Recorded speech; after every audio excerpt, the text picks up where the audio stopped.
So right class, as I told that every class we'll have a 5-minute break, right? So you all can take a break, be on the session, do not log out, be on the session, right? Maybe drink water, get freshened up, right? Maybe wash your face, wash your eyes, and be back. It is 10:18 right now. We'll restart by 10:24.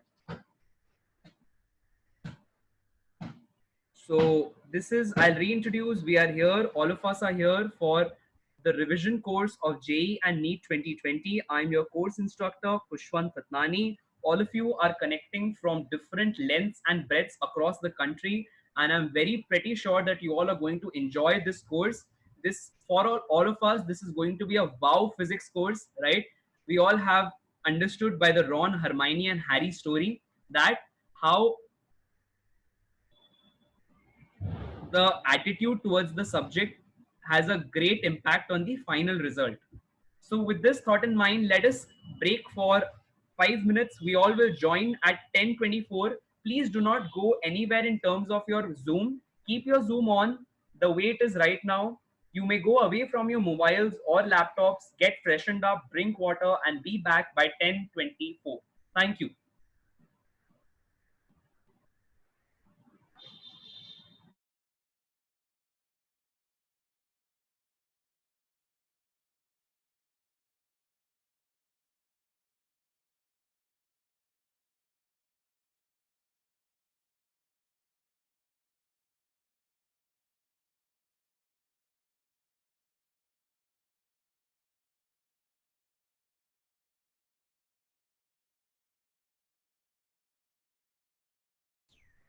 All right. So let us begin the class. This is your course instructor, Khushwant, and we are here for a revision course of your class 11th and 12th for JEE and NEET 2020. Let us start with a positive mindset that we are going to enjoy this course to the max, have a learning attitude. If we don't understand anything, we are going to be very free in asking our faculty because we very well understand this condition that when you have an exam 1 month from now, there are a lot of things going on in your mind. There might be confusions, there might be hesitations. Put it aside and ask, right? All right. So let us begin with the course. The first chapter, we are starting off measurements, right? So in this chapter, measurements, you have different aspects coming in and going out, right?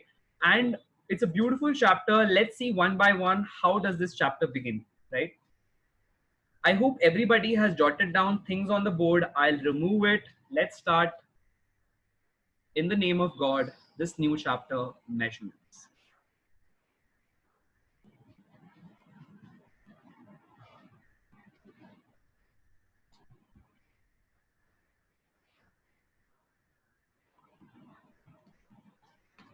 So the complete name of the chapter is Units and Measurements. As I told you all that I'll be sending all of you the topic wise list on the WhatsApp group, right?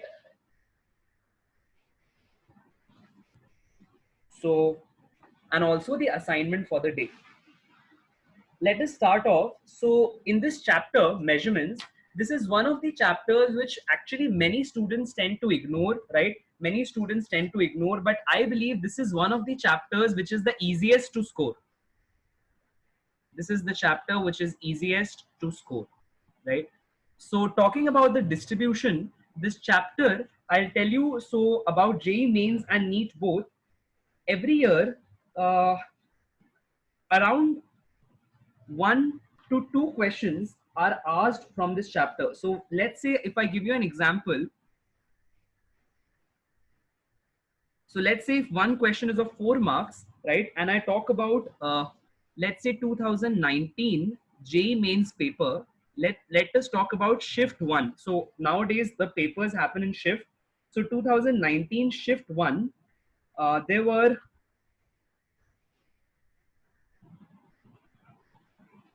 at least 3 questions, in fact 4 questions, which were asked from this paper, right, or this chapter. So sometimes even the number of questions can go to 4 or 5. This is the level of importance question, right? So when I'm talking about 4 to 5, I'm talking about the cumulative papers, right? So shift 1, I might be talking about 12th Jan, right? I might be talking about 12th April, right? I'm talking about a total. There might be 5 or 4 questions if you just talk about JEE 2019. Otherwise, in every paper, there might be at least 1 or 2 questions which might be coming from this particular chapter. This is the amount of distribution, and this is the easiest chapter to score. Why? Right? So the reason why is given an answer because there are limited number of concepts, only few concepts which if once understood, you have direct substitution. If you have once understood and if you remember the formulas, there'll be a direct substitution.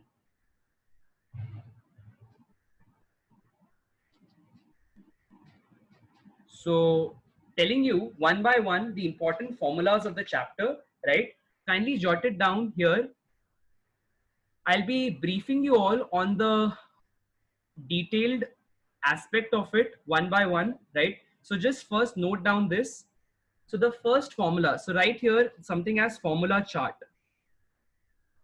And it's very important that you write, right? As I told you, the more you write, it is clearly linked to your learning ability and clarity aspect. So things will become clearer as you write, your clarity will augment, it will increase, and you will learn better, right? So please do write. This is what science says. I am not the one, it's science says the more you write, the better your clarity becomes, right? So write down this formula chart for this chapter. So we'll have first formula is talking about an instrument called as vernier calipers. We'll be learning the working, right? We'll see the details, but let's see the first formulas one by one. Vernier calipers. This is an instrument which is used to do small scale measurements. Let's say you want to measure the say thickness of your cover of the book, right? Or you might have to measure how much your mobile is thick, right? So for such small measurements, you use this device called vernier calipers. For vernier calipers, the least count. So I believe you all are aware what least count is. As the name suggests, that least count is the minimum measurement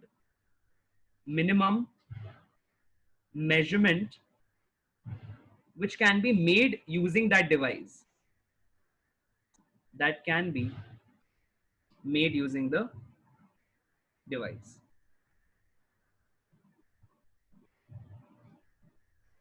Minimum measurement which can be made using the device is least count, and that is given as 1 MSD minus 1 VSD, where MSD is main scale division, right? MSD is main scale division. What are all of these? We'll see that in the form of diagrams. Right now we are just writing the formulas one by one. Main scale division and vernier scale division. So this formula chart will basically serve as an index which will help us go from one topic to another, right? So you have vernier scale division. Two divisions are present on any vernier scale, right? So this is the first one. Next one is about the least count of a screw gauge. Screw gauge is also a very similar instrument which has just a different mode of measurement, right? Instead of a vernier scale, so a vernier calipers has a linear vernier scale. So I'm writing here, it has a linear scale, whereas a screw gauge has a circular scale.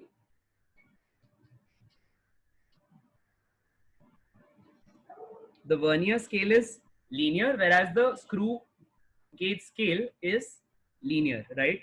So this is, I think I've written it the other way. It is screw gauge, right? It's screw gauge. So yeah.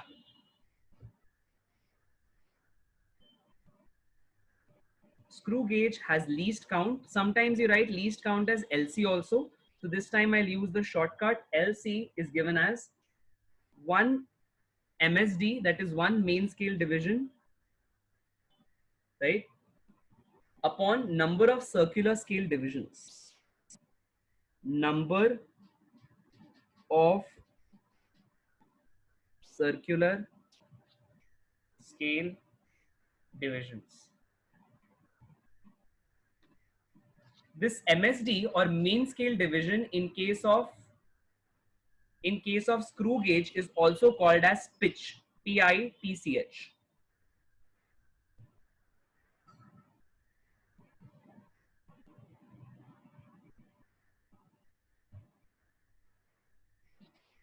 Right? After which, so have all of you written this down? Everybody done writing? In case you have not, please raise your hand. In case you have not written it down, please raise your hand. So I can see that there are no hand raises. So all of you have written it down. Yes. So going to the another formulas.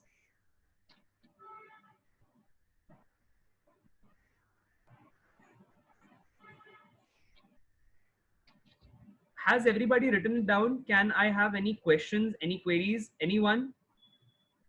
As I said, please be very free and ask. Anyone any queries, or do you want me to wait? All right.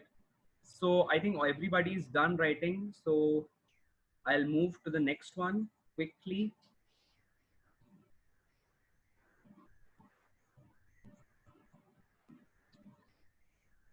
Right. All right. So we'll move to the next formula, that is for a term called error. Right. So what error is, if you have, let's say, a measurement from an instrument, let's say I have the length of a pencil, right? I'm measuring the length of a pencil, or let's say a tube light, anything for that matter. We have a tube light, right, which is glowing, and I'm trying to measure how long is this light, right? Let's say it's a table lamp light, right? So let's say this measures, the actual value is 15 centimeters, right? The actual value is 15 centimeter. But when I measure it, this is the actual value. But when I measure it, I find the measured value to be, I find the measured value to be 14 centimeters. I'll repeat, the actual value of the length of the tube light was 15, whereas you find the value to be 14 centimeters, right? So such an error, this cause or this effect is called basically coming of an error, and this error is defined in different terms. There are different ways in which we talk about errors in math and errors in physics, right? So one of the errors is called as absolute error, right? It's called as absolute error.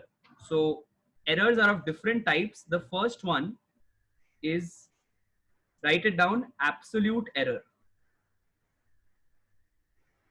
Absolute error is simply the difference between the actual value and the measured value. So let's say if this is A while this is M, right? So here this is the difference of, or if we, let's say, denote it by,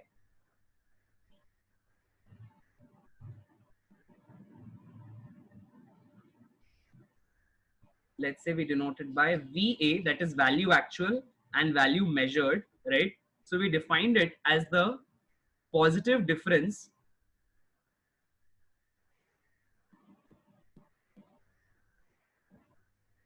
between actual and measured value, right? Then next one is called as mean absolute errors. Mean, the word mean means average, right? So this is mean absolute error, AE. AE is absolute error, right? Absolute error. So the mean absolute error, if suppose you have 5 readings, let's say you have a reading, I'm giving an example of how do you define mean error. So suppose you are getting errors as 5, 2, 1, 6, 4, right? So what do? You add all of them, you add all the absolute errors and divide by how many numbers are there. Let's say there are 5, right? So you divide it by 5, as simple as that.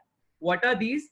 These are different values of absolute errors, AE, right? So if there are 5 values of absolute error, sum them all and then divide by their number, right? So let's say there are n errors, right? N number of measurements, so therefore n errors, and you define the absolute mean absolute error or MAE as delta. So you can also define all of these as basically delta A's.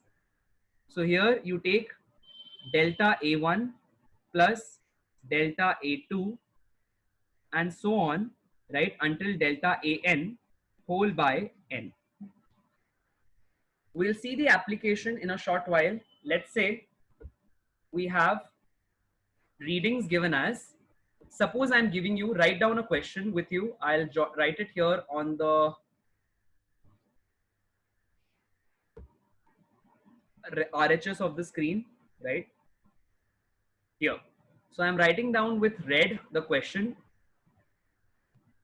The question says, right, the question says, this is a question from last year's, one of the year's JEE examination, right? The question says, it is based on that, right? Not exactly the same, but based on that, that you have different readings, a data set, you have a simple pendulum, right? And you're trying to measure the time of the simple pendulum, time period of the simple pendulum. Time period is in how much time the pendulum completes one oscillation. Suppose it starts from here, that is center. I'll bring my spotlight here. Suppose the pendulum starts its motion from the center, goes to one edge, goes to the other, and then returns back. I will repeat.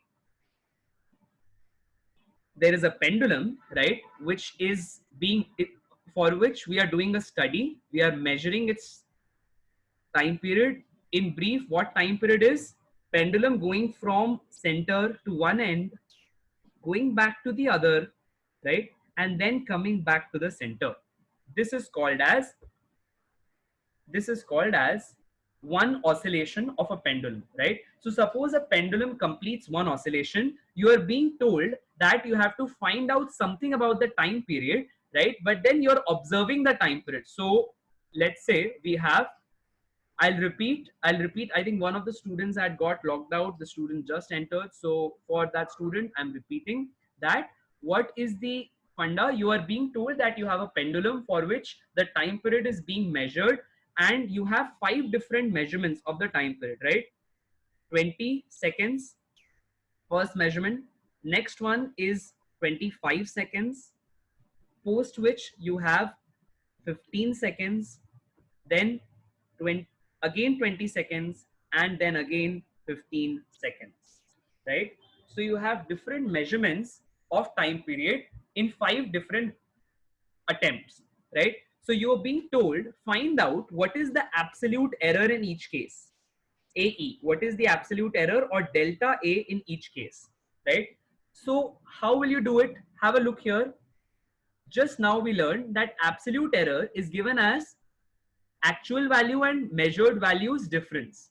But the point is, sir, you just gave us the measurements and you're asking us to find the like absolute error without telling us what is the actual value. How can you do that, sir?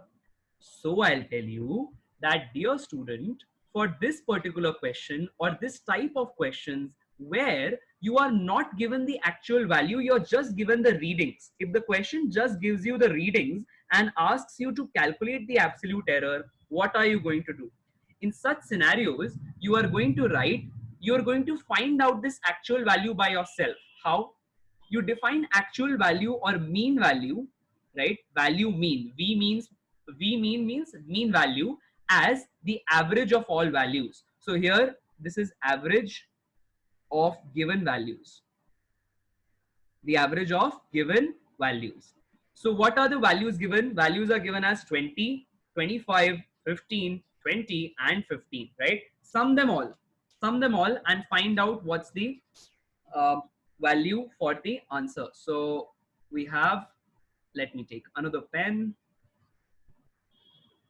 and write it here. You'll have 20 plus 25 plus 15 plus 20 plus 15, right? There are 5 sets of values. Sum them up. The answer will be 20 and 25 is 45, right? plus 15 is 60, plus 20 is 80, and 15 will give you 95 divided by 5, right? So you have the answer coming as 19, right? So you'll write these values divided by 5 will give you 19. So what is 19? 19 is the mean value of all of them. In order to find out the error, I'll just clear the screen, right? You had the values. I'll once again just take this value. So do remember we have 20, 25, right? 15, 20 and 15, right? I'll write it down somewhere with me. So you also note it down,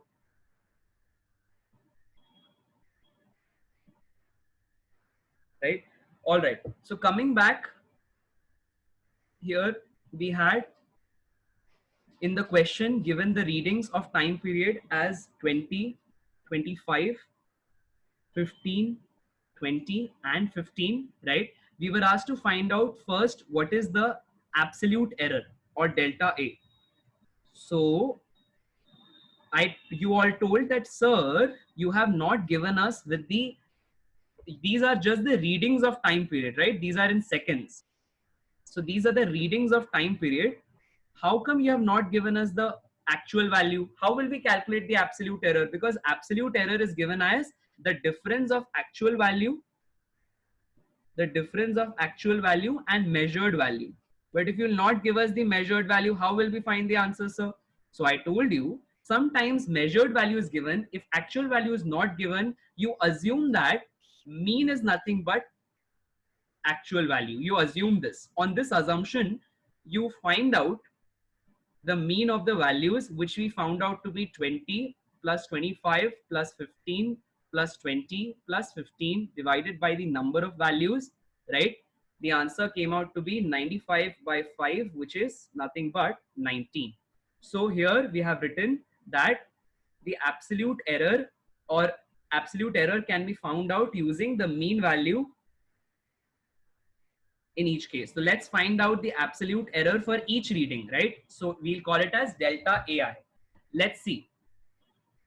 For the first case, right? For every case, we have mean value as 19, right? So take the difference of 20 and 19. How much does it come? 1, right? 25 and 19, 6. Difference of 15 and 19 comes out to be 4. Difference of 20 and 19 comes out to be 1. Difference of 15 and 19 comes out to be 4 again, right? So these are different values of whatever I've written here on the screen are different values of absolute errors in each of the readings, right? Now, this is actually telling you that how far from the mean value or how far from the actual value your measurement is. I'll repeat, these values are telling you the values like 1, 6, 4, 1 and 4, etc. are telling you that how far from the actual value your readings are, right? So now the next step is finding out that what is the mean absolute error. So these are the absolute errors, we have found it, right? Next question or next part is to find out what is MAE or mean absolute error. Mean means average, right? So you have mean absolute error. The mean absolute error will be given as the average of these values. So take the average 1 plus 6 plus 4 plus 1 plus 4, right? How much will it become divided by 5, right? So we have 1 plus 6 is 7, right? 7 plus 4 is 11, 11 plus 5, right? 11 plus 5 is 16. So when you divide 16 by 5, right, you're going to get 3.2, correct? So you have 3.2. So what is this 3.2? 3.2 is the mean absolute error, right? Error, which an average error, which basically comes when you find out the values using the measurement way, whatever you have sought out, right? Now, the next term in the series is relative error. Write it down. Next formula is for relative error.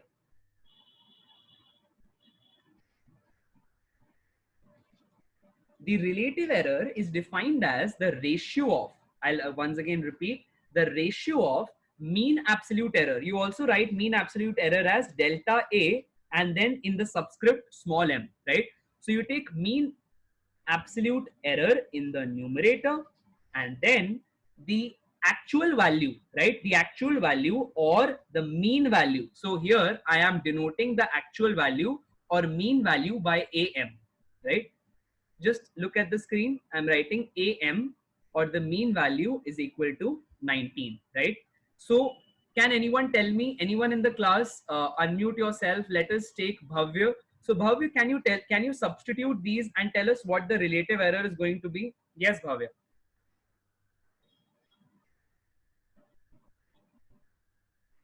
The value of delta AM has come out to be, yes, Bhavya.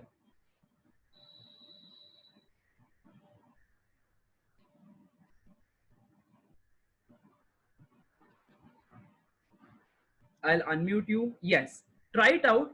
Being like wrong in your approach is never a problem. You can always speak. You might be wrong, you might be right. That's okay. Yes, Bhavya.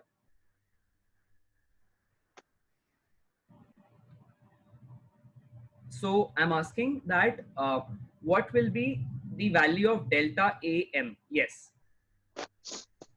3.2, sir. 3.2, right? And the denominator is going to be 19. 19. Absolutely correct. Now, when you find out the ratio of 3.2 and 19, on an average, you're going to get somewhere between, I think, 1.6 or maybe 1.7, something like that, right? How did I do it? How did I do it? See, 3.2 is close to 3.2 is close to 4, right?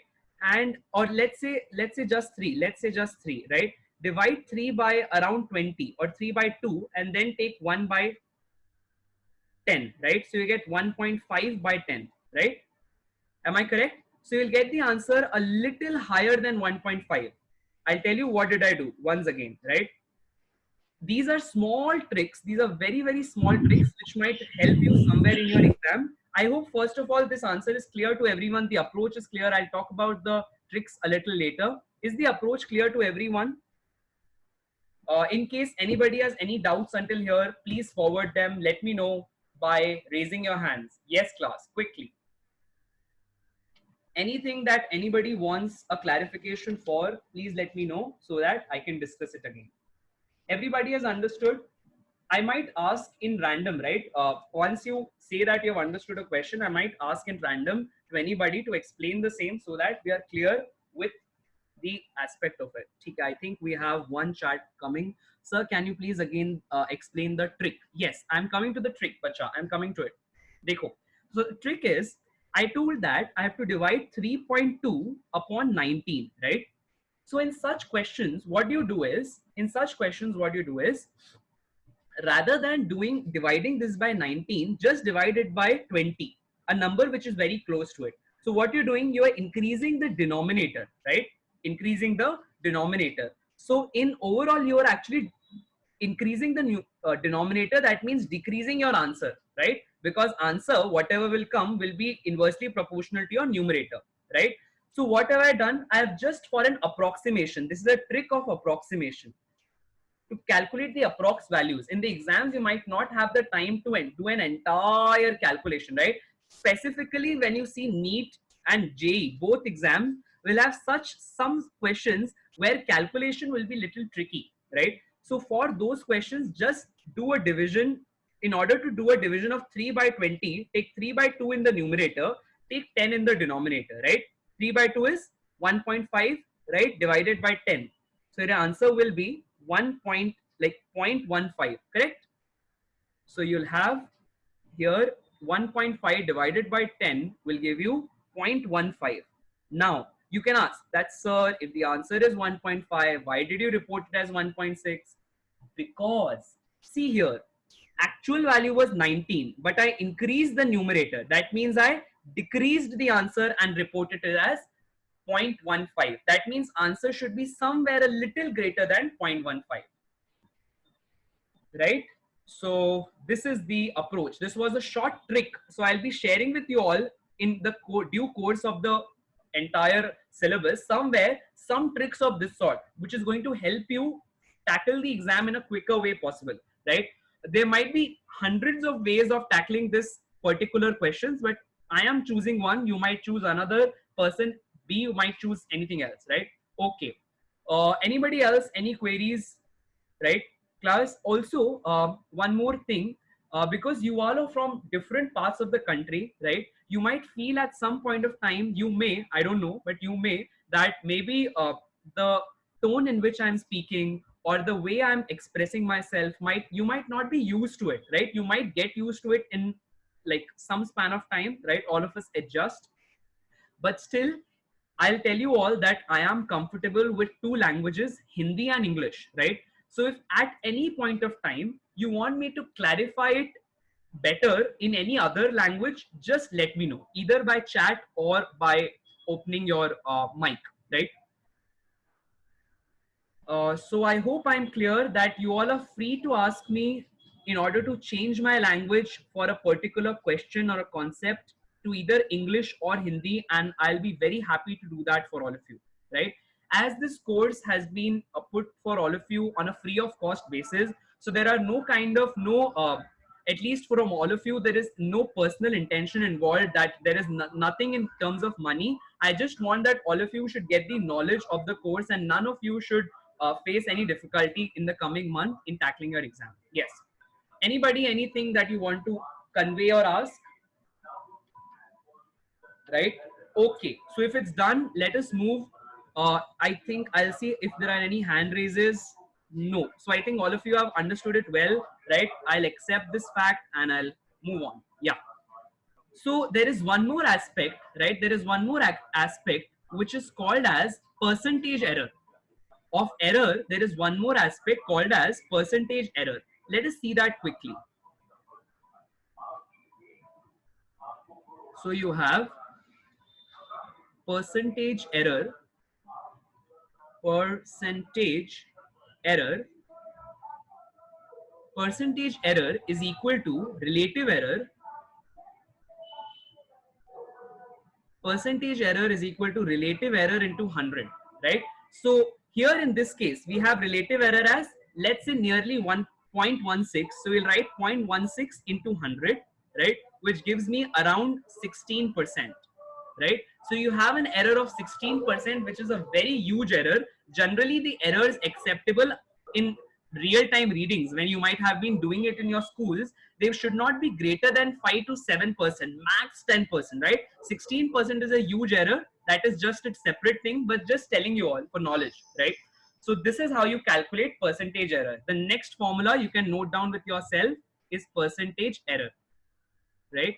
Also, would like to let you all know that whenever you write a new formula, no, just put these formulas in such brackets in your copies. Put the formulas in such brackets. So let's say I have two formulas right now on the board, right? Absolute error and percentage error. So I'll put them here in this manner. Correct? Please write them down. Anybody who remains to write, please write them down. Any queries, send them to me by chat or maybe by asking, by raising hands and telling it directly. All right, class. So this was a general understanding of what error is. In short, let us also understand what least count is. But I think we have reached the scheduled time for the class, which was 11, right? So we'll be continuing this because today we had some introduction session. So we'll be continuing the session tomorrow, right? And post which we'll be discussing a lot more about in this chapter. We'll have other topics. I'll tell you all, as I told, that on the session, I'll tell you all what all other topics we are going to discuss. But before we leave, let us just write down the other formulas apart from the ones which we have just discussed now, right? So here are the formulas. Please quickly jot them down so that we can log off before we do. And tomorrow we'll be discussing on them, right? So next formula, right, after error, after vernier calipers, screw gauge and error formulas, we have fourth one is formula for combination of errors. Combination of errors.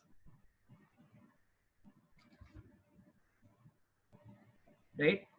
Tomorrow we'll be understanding how vernier calipers and screw gauge work, right? And these formulas which we are writing, we'll see the concept and numericals from past years as I had told in today's class, right?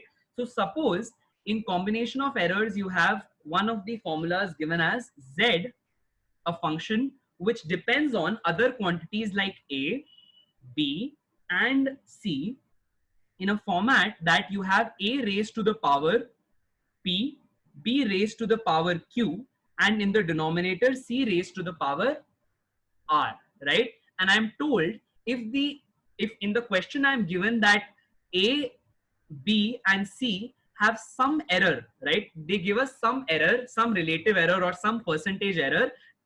The errors are given, right? In A, B, and C. Let's say some relative error is given. Relative error or percentage errors are given. So this is given,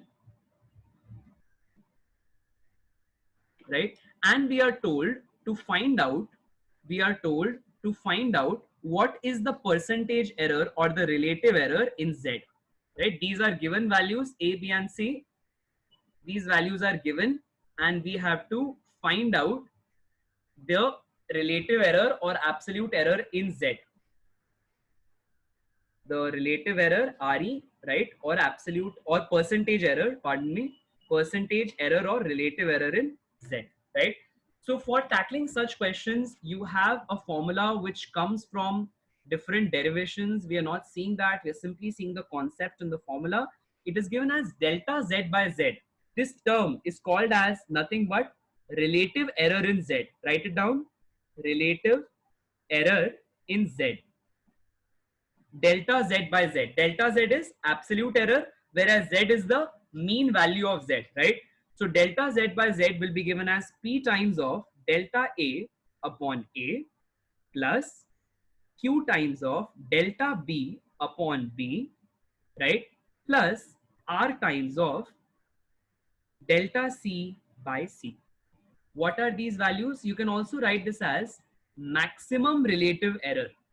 I'm repeating, this is the formula for maximum relative error in Z, right? Which depends on the powers. So these P, Q, and R are basically indices or powers, right? And delta A, delta B, and delta C are nothing but relative errors in A, B, and C. So this is relative error in A. This is relative error in B, right? This one is relative error in C, right? These are different relative errors, right? Now, to quote an example, let's say I'll take an example and we'll also take past year questions, right, in tomorrow's class. Today, I'm just taking an example here. So let's say you're given that there is a formula of Z depending upon A square plus B, A square into B cube by C, right? So how will you write this down? You will write this down for this formula, the formula for relative error in Z as delta Z by Z is equal to Dhanshri. Would you like to try? Yes. 2 into delta A. Just a minute. I think one of the candidates, Mahila, has put their mic on, so I'm just putting it on mute. Yeah, continue. Yes, Dhanshri. 2 into delta A By divided by A. Correct. Absolutely correct. Plus Plus 3 3 into delta B delta B. divided by B. B. Absolutely correct. Plus Plus 1 delta C into delta divided by C. Absolutely correct. Excellent, bacha. Excellent. Excellent. So here, what we have tried to come up with is that we have come up with a formula. We have come up with a formula which relates the absolute error in Z to absolute errors in A, B, and C, right? Tomorrow from here onwards, we'll be seeing more number of, like I think there are 2 or more formulas which I would like to introduce to all of you, right? Other than that, we have covered basic aspect. This is what this chapter is about. This chapter will also deal with some little things like, I'll tell you here, some little things like dimensions, right? and significant figures. Significant figures, right? Apart from the error values and the working of vernier calipers and screw gauge, right? So this is what in general what this chapter covers, right? So in tomorrow's class we'll be talking about, there are a lot of questions every year, as I'll tell you tomorrow, which are specifically asked for from dimensions, right? So which all dimensions you all need to remember, how do you want to do it, what are the tricks and techniques, right? I'll be sharing all of that in the coming class, post which we'll be starting kinematics. So we'll be seeing what in this manner, right? Some questions from past years and the concepts and formulas of these tomorrow, right? From JEE and NEET papers, concepts, formulas, and questions. Today I'll be giving you a short assignment, right? Because we have, from whatever we have covered, I'll give you a short assignment. And today in the evening we'll connect, let's say between 7 to 8, right, and discuss your queries, right? So this session 7 to 8 is not compulsory, right? In case you have got the answers, well and good, right? In case not, you're free to come in this session and we'll have a doubt discussion of the assignment. I'll be sending the assignment in a short while on the group after the class ends. So I think by 12 o'clock, the assignment will be there on the group, right? All right.